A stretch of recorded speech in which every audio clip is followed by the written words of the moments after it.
Здравствуйте. На телеканале «Новый век» программа «Вызов 112» в студии Алия Хайрудинова. И сегодня мы расскажем, как женщина на глазах ребенка во время застолья ударила супруга ножом в грудь. Что за вообще? Это кровь! Это кровь! Покажем двух мужчин, раненых в головы в одном из гаражных кооперативов на улице Липатова в Казани. Не знаю, чем они тут орудуют, лопатами или ломами, не знаю. А также пожар в Челнинском торговом центре, наезд на девушку, пересекавшую проезжую часть на самокате на красный свет, и попавший под колеса ребенок. Выехал прямо перед этим, ну даже метр-полтора у меня тормозной путь сразу. Это и не только прямо сейчас.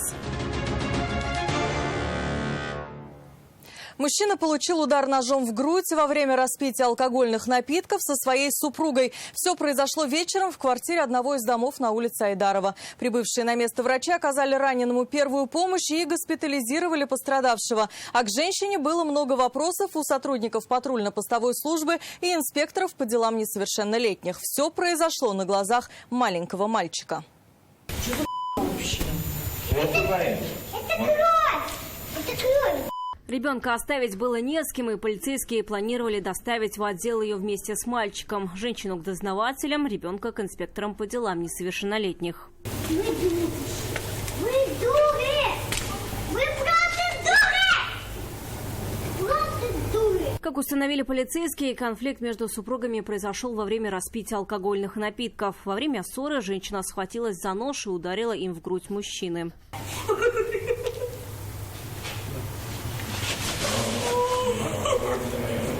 Ранение было резаным. Прибывшие на место врачи скорой помощи оказали пострадавшему помощь на месте и приняли решение о госпитализации.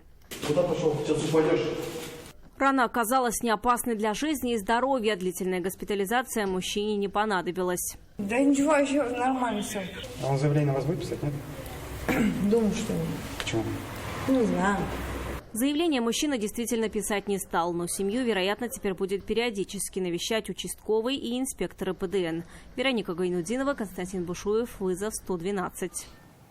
На улице Липатова в гаражном кооперативе двое мужчин получили ножевые ранения с затылочной области головы. Обоих госпитализировали. Один из пострадавших к моменту прибытия врачей был без сознания. Второй держался на ногах, но вскоре силы стали его покидать. Оба потеряли очень много крови.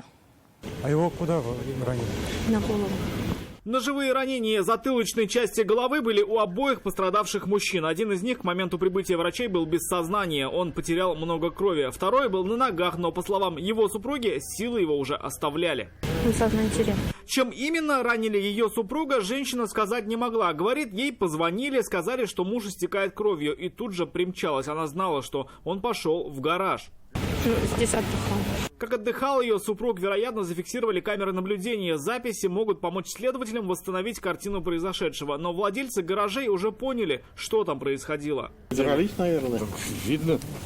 Не знаю, чем они тут орудуют, лопатами или ломами, не знаю. Как дойдет до этого, до кондиции, допьют. Да. Оба пострадавших, рассказывают, были сильно пьяны. Их видели незадолго до потасовки. Они лыка не вяжут. Если они дупят, ну, те пьяные. Рассказывает владелец этого бокса, его сдает «Газель», арендатор внутрь никогда не загонял. Говорят, он там просто пил. Мужчину не раз видели пьяным и употребляющим спиртное прямо в гараже. Администрация даже отключила помещение от электричества, чтобы пресечь застолье, но не помогло. Они раз тогда бухали, я их предупредил, я говорю, чтобы у вас здесь, говорю, не было, чтобы я... Тем более, говорю, вы снимаете гараж, говорю, вы не хозяин, говорю, никто. Мне, говорю, здесь бардак, говорю, не нужен. Этим вечером там видели двух мужчин, тех, которых позже с ранением головы госпитализировали медики. Стражи порядка установили, ранения они нанесли друг другу в ходе потасовки. Состояние одного было тяжелое, он сейчас находится в больнице. Второго, после оказания помощи, врачи отпустили на амбулаторное лечение, а стражи порядка доставили в отдел полиции для выяснения всех обстоятельств. Сейчас по данному факту проводится проверка, по результатам которой и будет вынесено процессуальное решение. В зависимости от тяжести ранения уголовное дело могут возбудить и без заявления пострадавших. Рамиль Шайдуллин, Константин Бушуев, «Вызов 112». Глава Следственного комитета России Александр Бастрыкин взял на контроль дело о нападении на несовершеннолетнюю в Автограде. В социальных сетях появилось видео, на котором незнакомец преследует девочку, а затем нападает на нее в подъезде. Пытается изнасиловать, но она спугнула его своими криками. Мужчина выбежал из подъезда, уронил телефон и снова вернулся за ним, после чего скрылся с поля зрения. Родственники заявили в полицию. Возбуждено уголовное дело по статье «Насильственные действия сексуального характера». 2 человека надышались угарным газом во время пожара в торговом центре. Все произошло в Набережных Челнах на проспекте Мира. Посетители вызвали пожарных и до их приезда самостоятельно вышли на улицу. Огнеборцы на месте установили, горели вещи на 2-м этаже на площади в 10 квадратных метров. Огонь потушили в течение 20 минут. Сейчас дознавателям предстоит установить причину возгорания. 7-летний ребенок пострадал, попав под колеса «Шевроле Нива». Наезд произошел на проспекте Амирхана в Казани. По словам очевидцев, ребенок выехал на проезжую часть на самокате вслед за отцом. В следующий момент угодил под колесо внедорожника. Выехал прямо перед этим. Даже 1,5 метра у меня тормозной путь сразу. Водитель «Шевроле» рассказал, что ехал, не превышая скорости. Видел, что ребенок стоит у края проезжей части в нескольких метрах от пешеходного перехода. Мужчина был уверен, что мальчик не станет выезжать на дорогу и, не притормаживая, поехал дальше. Но он ошибся. Через мгновение удар, и мальчик оказался под машиной. Одно колесо было съехавшее. Но он просто стартанул. Вскоре стало ясно. 7-летний мальчик катался с отцом на самокатах. Папа пересек проезжую часть первый. Сын старался его догнать. Поэтому и выехал на проезжую часть перед едущим автомобилем. А как ребенок? Мальчик, девочка? Вот отец. Мальчик. Как себя чувствует? Нормально. Мальчика госпитализировали для тщательного обследования. На первичном осмотре фельдшеры скорой помощи заметили только ссадины. Отец мальчика комментировать произошедшее отказался. Был уверен, что его сын прав. Без комментариев, давайте. Но вы ребенка почему не научили, как нужно переходить дорогу? Почему меня учить? Вот тут знак, видите, какой висит? Посмотрите. Однако знак «Пешеходная зона» рядом с проезжей частью не дает водителям самокатов преимущества переезжать дорогу. Ребенок должен был спешиться. И тем более все произошло уже вне зоны действия этого знака. Степень ответственности водителя будут определять позже, с учетом тяжести травм, полученных пострадавшим ребенком. Рания Абдрахманова, Нафиса Минязова, Наиль Абдуллин. Вызов 112. 25-летняя девушка попала под колеса автомобиля «Датсун» на перекрестке улиц Вишневского и Достоевского. Как установили автоинспекторы, она пересекала улицу Вишневского на электросамокате по пешеходному переходу, но на красный сигнал светофора. 37-летний водитель легковушки остановиться не смог и сбил девушку. Удар был очень сильный, от места наезда ее отбросило на несколько метров. С различными травмами ее госпитализировали прибывшие на место происшествия врачи скорой помощи. А вы на зеленый? Моргающий. То есть она, получается, на красный поехала? Я уж точно не видел ничего там, я сам в шоке, короче.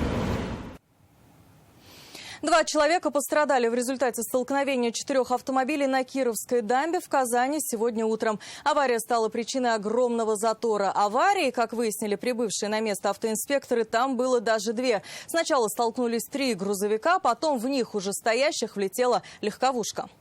Пострадавшая супруга в больницу увезли. У него нога пострадала. 51-летней супруги, водитель и пассажирка «Газель» получили различные травмы. Женщину госпитализировали, ее муж остался на месте для оформления ДТП. Как произошло столкновение, рассказал знакомый водителя. Водитель «Газели» остановился, и сзади ему КамАЗ уехал.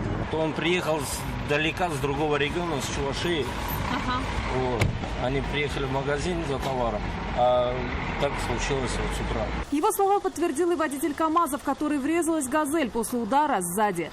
Встал, поток остановился, я остановился, «Газель» остановилась. Все, удар сзади. Предполагаемый виновник аварии от комментариев отказался, но, как рассказал другим водителям, в столкновении он не виноват. Я откажусь от комментариев. Нет, а кто по-вашему виноват? Вот говорят, что вы якобы протаранили. Я не хочу разговаривать. В цепочке столкновений Volkswagen оказался последним. Это ДТП автоинспекторы оформили отдельно, так как водитель иномарки сам не соблюдал дистанцию и протаранил КамАЗ. От комментариев отказался и водитель иномарки. Все резко произошло, да? работает, все нормально. Давайте без интервью. Закройте, пожалуйста, камеру. Повезло, что в легковушке не было пассажиров. В противном случае последствия были бы куда серьезнее. Чудом уцелел и сам водитель. Всех участников ждет детальный разбор в ГИБДД. Предполагаемому виновнику же придется участвовать в разборе 2 аварий: столкновений с большегрузами и отдельно с легковушкой. Написал меня, Алмаз Зиадинов, вызов 112. И это все, о чем мы успели вам рассказать. Обо всех происшествиях вы можете сообщать нам по телефону 570 50 50 или на мобильный 8 98 69 112 112. Также мы доступны и в социальных сетях. Присылайте видео, снятое вами. В студии была Алия Хайрудинова. Увидимся и не бросайте вызов судьбе. Вдруг она его примет.